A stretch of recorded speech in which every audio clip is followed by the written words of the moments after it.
Hello, dear friend. Welcome to everyone. Good time to all of you. Hope you all are feeling fine. Today we will learn present continuous tense. I hope everyone knows this present continuous tense structure. Why we will learn this present continuous tense structure? Without this structure, you cannot making English sentence under present continuous tense. So আজকে আমরা যেটা পড়তে যাচ্ছি সেটা হচ্ছে present continuous tense. তো present continuous tense খুবই গুরুত্বপূর্ণ। আজকে আমরা প্রেজেন্ট কন্টিনিউয়াস টেন্সের নেগেটিভটা পড়তে যাচ্ছি। আমি তোমাদেরকে এই বিষয়টা যেভাবে পড়াতে যাচ্ছি তুমি চাইলে দেখতে পারো এরকম সোশ্যাল মিডিয়াতে YouTube, Facebook, Instagram, any other এতে তুমি এরকম ভাবে কোথাও শিখতে পারবে না, এটা আমি তোমাকে গ্যারান্টি দিয়ে বলতে পারি। আমি এখানে একটা টেবিল লিখেছি, টেবিলটা আশা করি তোমরা দেখতে পাচ্ছ। এই টেবিলটা তুমি চোখ দিয়ে পিক তুলে নাও। আর এখানে একটা সূত্র লিখেছি, সূত্রটা হচ্ছে subject am is are not ভার্বের সাথে আইএনজি অবজেক্ট। তো টেবিলটা হচ্ছে subject am is are verb on ING object.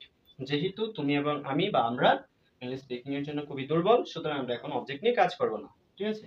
এখন দেখো ভার্ব হিসাবে আমি go, play, read, write, eat লিখেছি এবং অবজেক্ট লিখেছি to market the book a story. তুমি চাইলে এখানে টু স্কুল, তারপরে home, to bus station, anything তুমি চাইলে লিখতে পারতে, কোনো সমস্যা নেই।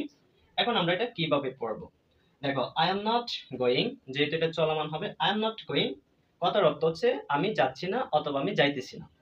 আই এম নট প্লেইং, আমি খেলছি না অথবা আমি খেলতেছি না। আই এম নট রিডিং, আমি পড়তেছি না অথবা আমি পড়ছি না। আই এম নট রাইটিং, আমি লিখতেছি না অথবা আমি লিখছি না। আই এম নট ইটিং, আমি খাইতেছি না অথবা আমি খাচ্ছি না, ঠিক আছে? তারপরে দেখো উই আর নট গোয়িং, আমরা যাচ্ছি না। উই আর নট প্লেইং, আমরা খেলছি না। উই আর নট রিডিং, আমরা পড়ছি না। উই আর নট রাইটিং, আমরা লিখছি না। উই আর নট ইটিং, আমরা খাচ্ছি না। ওকে, ইউ আর নট গোয়িং, তুমি যাচ্ছ না। ইউ আর নট গোয়িং, তোমরা যাচ্ছ না। দে আর নট প্লেইং, তারা খেলছে না। দে আর নট রিডিং, তারা পড়ছে না। দে আর নট রাইটিং, তারা লিখছে না। দে আর নট ইটিং, তারা খাচ্ছে না। হি ইজ নট গোয়িং, সে যাচ্ছে না। শি ইজ নট প্লেইং, সে খেলছে না। ইট ইজ নট প্লেইং, ইহা খেলছে না। সাগর ইজ নট রাইটিং, সাগর পড়ছে না।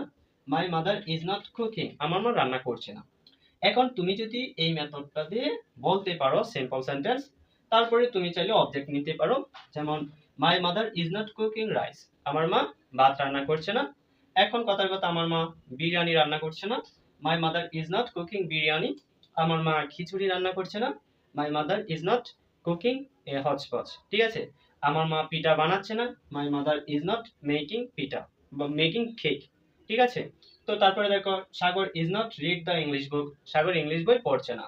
সাগর ইংরেজি শিখছে না। Sagar is not learning English.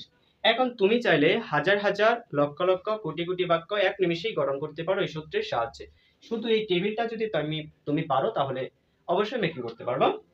এখানে আমি লিখেছি I am not going to market, আমি বাজারে যাচ্ছি না অথবা আমি বাজারে যাইতেছি না। Sagar is not eating rice, সাগর ভাত খাচ্ছে না। দে আর নট রিডিং বুক, তারা বই পড়ছে না, ঠিক আছে? এখন এই সাগরের জায়গায় তুমি চাইলে তোমার নাম লিখতে পারবা, তোমার বয়ফ্রেন্ডের নাম লিখতে পারবা, তোমার গার্লফ্রেন্ডের নাম লিখতে পারো, তোমার ওয়াইফের নাম লিখতে পারবা, কোনো সমস্যা হবে না। মাই মাদারের জায়গায় যে কোনো রিলেটিভ হবে, your mother, your sister, my girlfriend, my boyfriend, কোনো সমস্যা নেই। আর ভার্ব তুমি যত খুশি তত ভার্ব নিয়ে সেন্টেন্স এখন বানাতে শুরু করে দাও। আশা করি তোমাদের এই আজকের ক্লাসটি ভালো লেগেছে। যদি ভালো লেগে থাকে তাহলে অবশ্যই আমাদের ইংলিশ এসসিবি চ্যানেলটা সাবস্ক্রাইব করবা, বেশি বেশি করে শেয়ার করবা, যেন খুবই খুবই দুর্বল ছাত্রদের মাঝে এই ক্লাসটি পৌঁছায়, তারাও যেন খুব সুন্দর করে শিখতে পারে। তো যারা আমার সাথে যোগাযোগ করতে চাও, নাম্বারটা হচ্ছে 6297866681। তোমাদের যত ইংলিশ নিয়ে কোয়েশ্চেন আছে তোমরা চাইলে হোয়াটসঅ্যাপে এই নাম্বারে পাঠাইতে পারো, আমি তোমাদের কোয়েশ্চেনগুলোর উত্তর দেওয়ার জন্য চেষ্টা করব। সকলেই ভালো থেকো, সুস্থ থাকো। সুস্থতা কামনা করে আজকের ক্লাসটি এখানেই সমাপ্ত করছি। দেখা হবে আগামীকাল। Tata, bye bye.